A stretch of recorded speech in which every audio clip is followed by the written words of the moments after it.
Yesterday we saw another classic Arsenal-Manchester United clash at the Emirates. The Gunners eventually running out winners 3-1. United boss Ten Hag wasn't happy at the decision to disallow Garnacho's goal.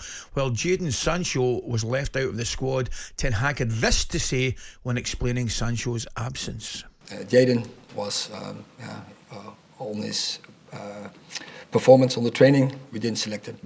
You have to reach a level every day on Manchester United, and we can make choices in the front line. And so for this game, he wasn't selected. See, there's a manager now. He's whether that's something Ali afterwards just sort of come out of the top of his head or whatever, or whether he's deliberately leaving a bit on Sancho there to try and provoke a bit of a reaction.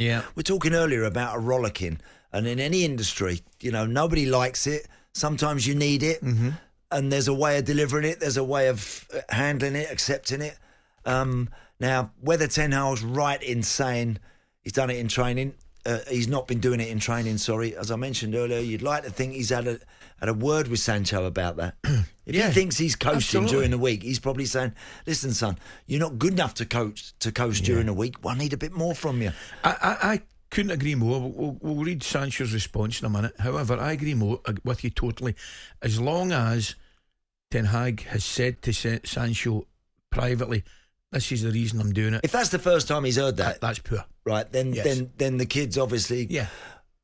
I still don't think it's wise to go out there on social media and having to defend your corner. Damari Gray did it a couple of days before.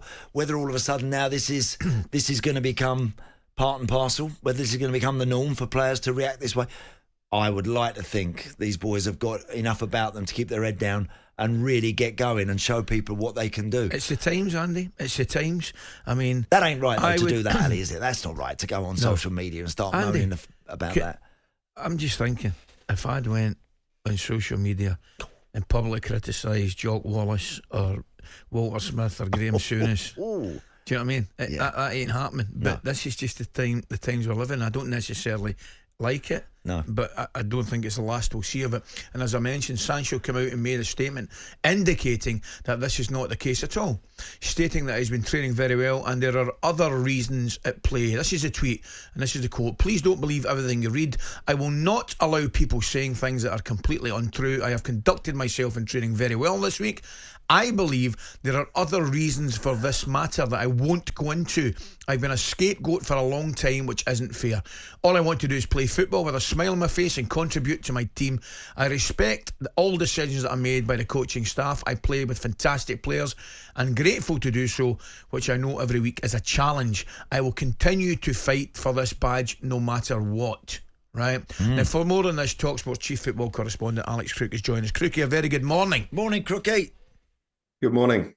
What do we think, Crookie? Whether Andy and I like it, this is the times we're living in. And actually reading the quote, I've got to be honest with you, I think there's a lot of sense in what Jadon Sancho says. But is it the correct way of going about it? Not in my opinion. I think you guys are right. I think these conversations have to happen behind closed doors. I think as long as Erik Ten Hag has explained to Jadon Sancho before the game why he's not in his plans, I think he's answered a question that's been put to him in a press conference. Honestly, I think he's probably frustrated with Jadon Sancho, as a lot of Manchester United fans should be. And I think Jadon Sancho needs to look in the mirror. I heard Kev Hatchard last night on Trans Europe Express suggesting that Sancho's not been given a fair crack of the whip at Manchester United. He's played 70-odd games, and I can't remember any standout performances in that time. So I don't think he's been made a scapegoat. I don't think he's grasped the opportunity of playing for a massive football club with both hands. I don't think he's always conducted himself in the right manner. You have to be careful because obviously there's been some off-field issues previously. But this is someone who was dropped by England because he was late for training. So there is a history here when it comes to Jadon Sancho. And I think as a player, guys, and I think you two are as honest as the day is long when you were players, you look in the mirror and you think, have I done the best of my capabilities? Have I shown myself in the best light? And I think if Jadon Sancho looks at his 70-odd games for Manchester United, the answer is no. He has to take responsibility. Yeah. Crookie, one of the things that the United fans have liked about Erik Ten Hag since he's got the job is the fact that he had a bit of a zero tolerance to anybody who didn't want to toe the line, that there was this element to him where he could be ruthless if needed be with these exceptionally gifted young men. And I think a lot of the United fans felt that they needed a bit of that running through the club. So it'd be very interesting now, his response, because I'm sure today, Crookie, he'll get asked about Sancho's response to that. Well, he's quite fortunate, isn't he, that he won't have to face the media, Ten Hag, for a couple of weeks because of this international break. Right. And you know what? I don't think that's a coincidence either. I wonder if Manchester United had a Champions League game coming up in midweek, would Jadon Sancho have taken the same action? Would he have gone so two-footed, if you like, on social media? But the point you make is a valid one, because when Ole Gunnar Solskjaer was manager, and Ole Gunnar Solskjaer was a club legend, he still is because of what he did in that Champions League final in '99. But it felt to me like the kids were running the classroom. And one of the things I like about Ten Hag is that he has that authority. You saw it with Cristiano Ronaldo. And compare Jadon Sancho's reaction to that of Marcus Rashford when he was dropped for that game against Wolverhampton Wanderers early in Ten Hag's reign because he was late for a training session. Yeah. He didn't sulk. He took his place on the bench. He came on. He scored the winning goal. And then he held his hands up and said, you know what? The manager was right. That's the proper way to react. So I tweeted last night, I'd be surprised if too many Manchester United fans, particularly those who go to Old Trafford on a regular basis, will take the side of Jadon Sancho in this. And you do have to take a side because this is a spat now between player and manager. Crookie, tell me, I mean, it looks like another kind of headache that Ten Hag can do without. I'm looking at United. They certainly haven't started, with anything like the player, the form that you would have expected. Couple of defeats, and even the things you need to go for, you're now going against you. The offside decision I thought was really, really tight. It might have been against the run of play, but that's the kind of things you did need to go for you, and they're not at this moment in time.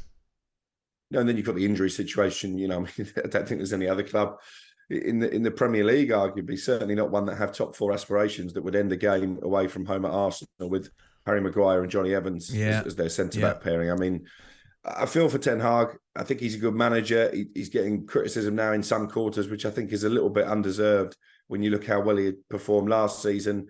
They've had bad luck with injuries.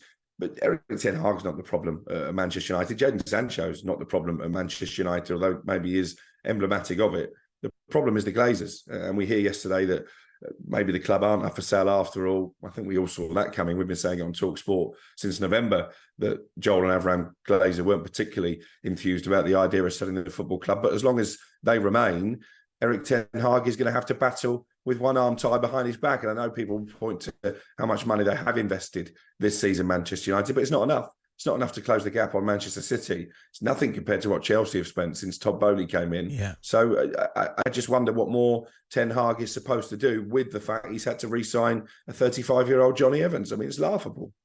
Okay, Crookie, more on that. Top stuff, Crookie. I think you're probably right, Crookie, with the latest an international break, because that would have been... That's true, I'd be getting fired out. But he'd still be in today, Ali, wouldn't he? Sancho? He'd still be walking through the door, and Erik Ten Hag will be there. And the first thing, surely, when they clap eyes, it'll be, the gaffer wants to see you. Yeah. Get in. And he's going to say what you're doing. And now if Sancho says, well, you haven't said nothing to me all week about the way I've been training, don't just blurt it out to the press, tell me to my face, then he's got a point. He's got a very fair point. But I'd be surprised if that was the case. Yeah, me too. talkSPORT Breakfast, waking you up Monday to Friday morning from 6 a.m. on AM, on DAB, via the talkSPORT app and on your smart speaker. talkSPORT.